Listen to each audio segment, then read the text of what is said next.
नमस्कार, मैं हूं पूजा सिंह। स्वागत है आप सभी का आपके अपने राजपथ और बुलंद आवाज पर। दोस्तों, स्वामी रामदेव जिन्हें योग गुरु भी कहा जाता है, उनके सितारे एक बार फिर से गर्दिश में नजर आ रहे हैं। जी हां, बाबा रामदेव को माननीय सुप्रीम कोर्ट ने जबरदस्त फटकार लगाई है, साथ ही उन्हें चेतावनी भी दी है। क्या है पूरा मामला, इसको आपके साथ आगे डिस्कस करेंगे। लेकिन ये कोई पहला मामला नहीं है जब बाबा रामदेव किसी विवाद के साथ जुड़े हैं। इससे पहले भी उन पर कई आपत्तिजनक टिप्पणियां करने का और उनके नमूने फेल होने का, इस तरीके का आरोप लग चुका है। उनके जो उत्पाद हैं उनमें भी कई बार कमियां पाई गई हैं, उनके नमूने फेल हुए हैं, चाहे वो घी हो, चाहे उनकी दवाइयां हो। तो कुल मिलाकर के कहने का मतलब ये है कि योग गुरु बाबा रामदेव अक्सर विवादों में रहते हैं, कभी अपने बड़बोलेपन के कारण, कभी महिलाओं के प्रति आपत्तिजनक टिप्पणी करने के कारण, कभी उनके दवाइयों के और खाद्य उत्पादों के नमूने फेल हो जाने के कारण। लेकिन इस बार क्या कुछ हुआ है वो आपके साथ पहले शेयर करते हैं, उसके बाद आगे की बात करेंगे। सुप्रीम कोर्ट ने रामदेव की कंपनी पतंजलि आयुर्वेद के उन सभी विज्ञापनों पर रोक लगा दी जिसमें औषधि और चमत्कारिक उपचार एक्ट 1954 के तहत आने वाली बीमारियों के इलाज का दावा किया गया है। सुप्रीम कोर्ट ने पतंजलि के संस्थापक बाबा रामदेव और आचार्य बालकृष्ण के खिलाफ अवमानना के नोटिस जारी कर दिया है, यानी कि कंटेम्प्ट ऑफ कोर्ट का नोटिस जारी किया है सुप्रीम कोर्ट ने। क्योंकि इससे पहले भी पतंजलि को और बाबा रामदेव को चेतावनी दी जा चुकी थी कि इस तरीके कि किसी भी उत्पाद का, यानी कि जो दवाइयां हैं उनकी कोई भी भ्रामक प्रचार वो ना करें, यानी कि हमारे देश को किसी भी तरीके के धोखे में ना रखें, हमारे देश की जनता को किसी भी प्रकार के धोखे में ना रखें।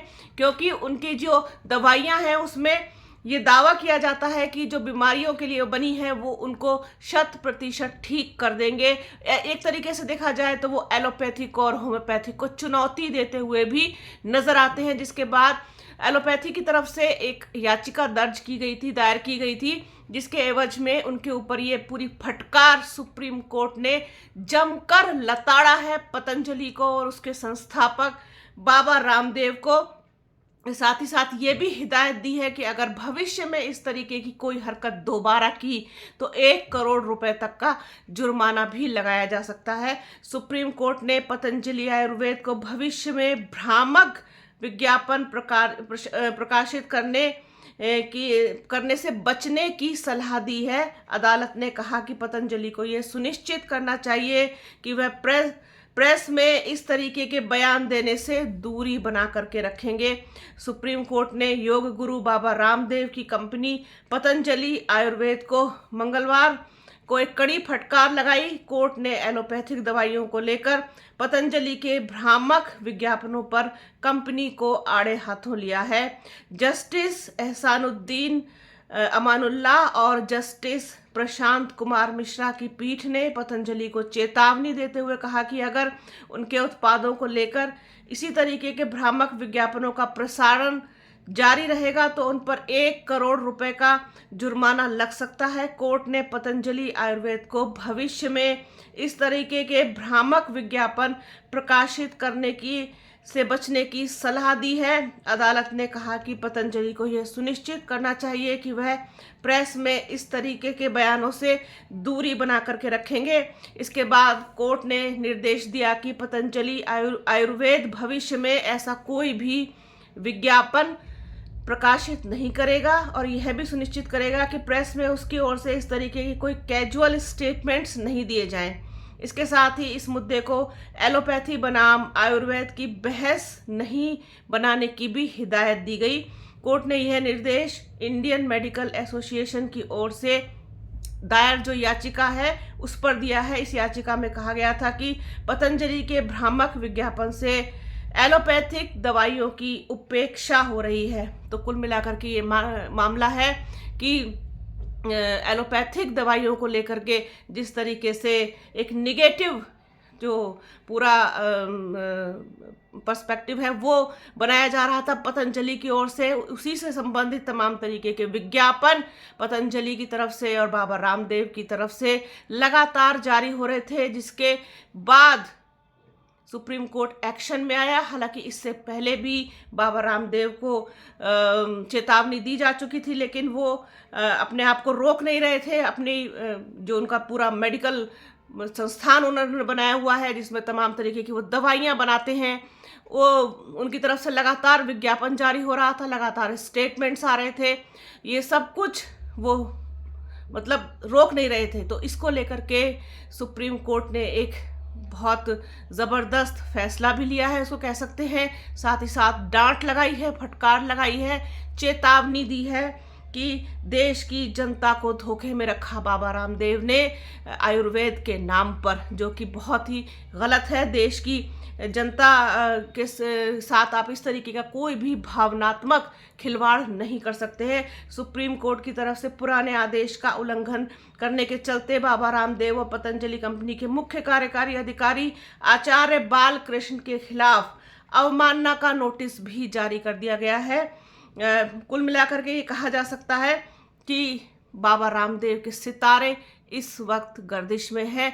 जैसा कि आप जानते हैं कि पतंजलि अपने आप में एक ऐसा नाम बन चुका है देश का कि ज़्यादातर लोग आयुर्वेद के नाम पर, प्योरिटी के नाम पर इनके उत्पादों का इस्तेमाल करते हैं। शुरू में तो इन्होंने बहुत सारी कॉस्मेटिक्स से लेकर के और तमाम खाने पीने की चीज़ें, दवाइयाँ, ये सब स्टार्ट की, लेकिन आज की डेट में अगर पतंजलि के प्रोडक्ट्स को देखा जाए तो शायद ही कोई ऐसा प्रोडक्ट बचा हो, शायद ही कोई ऐसी चीज़ बची हो जो पतंजलि इस समय ना बना रहा हो। आप ये देखिए कि दालें हो गई, आटा, तेल, घी, देसी घी, मसाले, साबुन, सर्फ, शैम्पू, कॉस्मेटिक्स, क्रीम्स और तमाम दूसरे, ये आपके बर्तन मांजने का साबुन से लेके फिनाइल और फ्लोर क्लीनर, सब कुछ एवरीथिंग।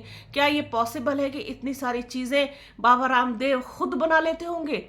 ठीक है, अगर कोई आपने कंपनी शुरू की है तो वो किसी एक या दो चीज़ों का प्रोडक्शन, 4 चीज़ों का प्रोडक्शन कर सकती है, लेकिन अनगिनत चीज़ों का प्रोडक्शन, यानी कि सीधी सी बात है, ये भी कहीं ना कहीं से ट्रेडिंग करते हैं। जिस तरीके से लोगों में, हालांकि सुप्रीम कोर्ट ने तो इनको फिलहाल अभी आयुर्वेद वाला जो मामला है, जो इनकी दवाइयां हैं, उसको लेकर के फटकार लगाई है, लेकिन फटकार तो इनको कायदे से इनके हर प्रोडक्ट के लिए लगाई जानी चाहिए। जिस तरीके से ये हर चीज़ का प्रचार करते हैं, कई बार इनके देसी घी के नमूने फेल हो चुके हैं, कई बार इनके खाद्य पदार्थों के नमूने फेल हो चुके हैं, इनके पतंजलि के द्वारा बनाए गए जो बिस्किट्स हैं उसमें कई बार कीड़े और कमियां, दूसरी तरीके की जो चीज़ें हैं वो पाई गई हैं।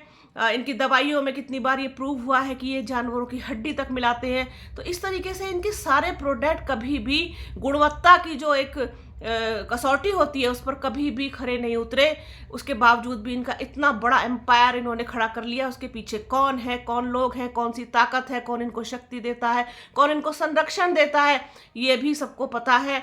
बाबा रामदेव ने शुरुआत कहाँ से की और कहाँ तक पहुँच गए।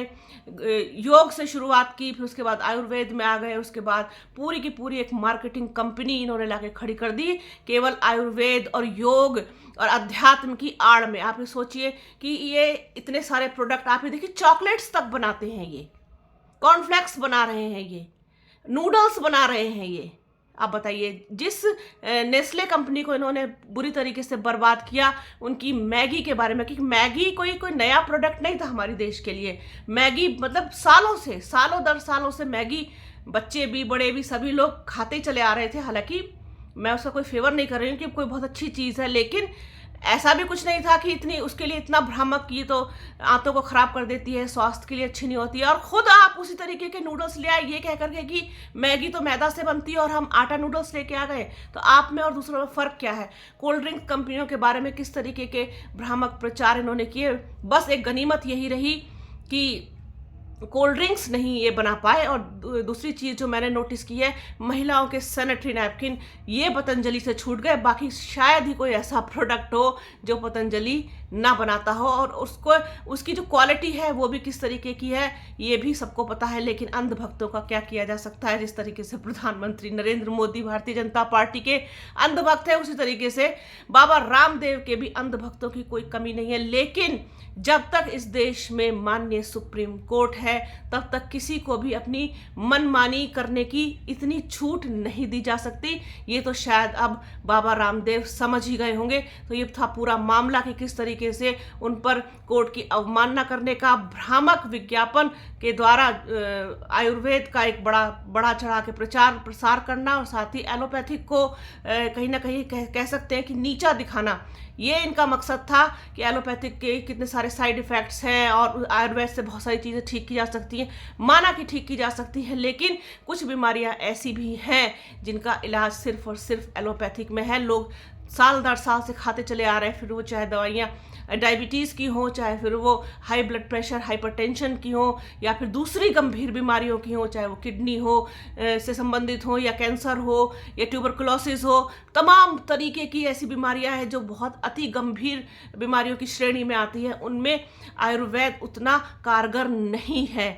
तो इस तरीके से आप कैसे आप किसी तरीके से इसको गलत ठहरा सकते हैं। इसी सब चीज़ों को लेकर के कोर्ट ने इनको जमकर फटकार लगाई है। तो ये था पूरा मामला। इसी तरीके की और तमाम खबरें, तमाम मुद्दे आपके सामने लेकर आते रहेंगे। बने रहिए राजपथ और बुलंद आवाज़ के साथ। हमारे चैनल को लाइक कीजिए, शेयर कीजिए, सब्सक्राइब कीजिए, बेल आइकन ज़रूर दबाइएगा। अपना और अपनों का बहुत ख्याल रखिए। जल्द मिलूंगी आपसे एक नए वीडियो में एक नए मुद्दे के साथ। तब तक के लिए जय हिंद।